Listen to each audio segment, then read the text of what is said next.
زړه سکون واروي دماغو کې ځای ورکړي د سیلاس پورته کو بیرته لاس راکته کو لدې اصلي نه چې لړستونه چې وګو جاري شي وګو توسوي شاګردانو ته طالبان قربانه لاس دې کو بیرته د لاس راځه شو لړستونه چې دې وګو را توسوي ادمه مریدانو په دریابو کې په سمندر کې روانو بیړۍ کې سپارو بیړۍ بغیر کېدا سو سي خطر او ته پېښه شو ماتي را ناري کړو راناري کړو आवाज را ته وکوي سیا او سیا زم دستګیر را رسیدا ما بچانو لاس مزه شي کوي در بیړۍ مې لاس وران دي سو دا غټ بیړۍ مې را پورته کړه دا بچپن کولو خپل مریدان عقیدت مندان سکره مې لاس مزه شي کوي لرسونه چې مې دا سمندر وګورا تاسولې ما ته ویلې دا منوي دی الله ولي وي دا الله څنګه شکلا څنګه ورسېږي ما ورته مل پستر وړو دي نه مني نبی ګل خبر نه ده دیو عام ملا دې پیر فقیر خبر نه ده رسول قران جي ثبوت تر کما چې الله وليانو ته د طاقتونو پروردگار عالم ورکړي دي ناس په مشرق کې نظر د مغرب رسېږي ناس په مشرق کې طاقت د مغرب رسېږي ځکه او پاسمان کې او چې شاید دې پټ نه دي دا طاقتونه الله ورکړي دي یې څنګه مدرسه قرآن راوړه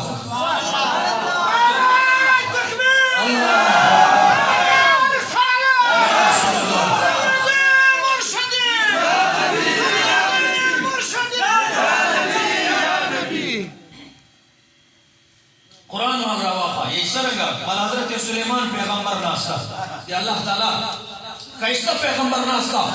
خلق ناشتي دربار کې خلق ناشتي د سور ته یای اې د دربار خلکو د سوړیو سړی ستا ملکه بلقیس را روانه د ایمان دربار ته دې در راتګ مخته د سوړ سړی غواړه مشي دې در راتګ مخته غیدې تخ ایمان دربار ته راورسي ایمان دربار ته تخ راورسي نو دریو میاشتو سفر د دریو میاشتو سفر سو میاشتو د دریو میاشتو یعنی 900 میله کیلومتر کم دي میل ډیر زیات ده 900 میله سفر ده نو د دې مجلس یو سړی راولاړ شوی څوک د پیری راولاړ شو پیری سرکشه طاقتوره پیری قرآن سیای سبحان الله وی قرآن درته وایم قرآن سیای یعنی قال یا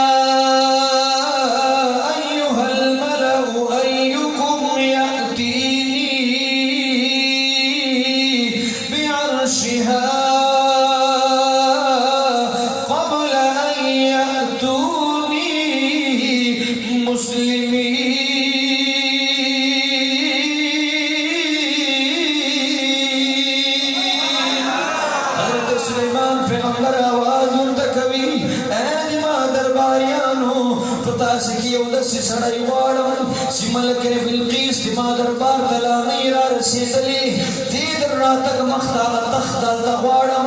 یو پیری راولاړ شو قال عفریت من الجن انا آتیک به قبل ان تقوم من مقامك وإني عليه لقوي أمين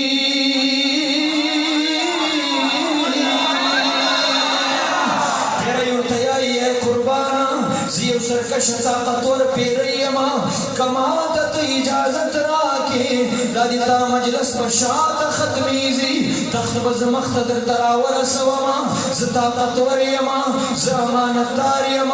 کما ته اجازت راکې د تا در مجلس تر ختمېدا مخته به دا تخت راورسوم حضرت سلیمان پیغمبر ورته یایي ننسم سپاره ده سورة النمل یایي نانا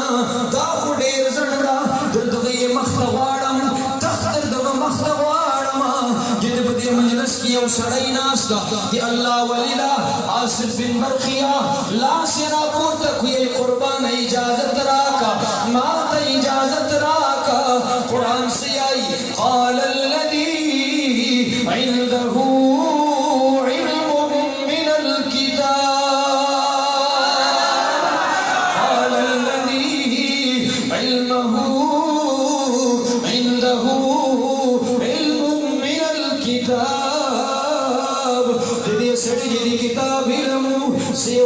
أنا آتيك به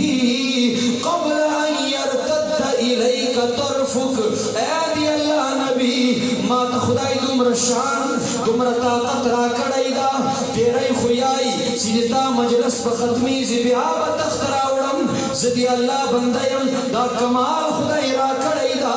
چې د تا دا سترګې باڼوګان به شاته پړک خوري تخت به مخته درته راورسومه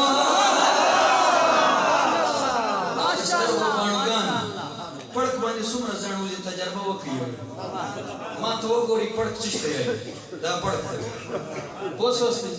دا پړک دی پړک دا پړک دی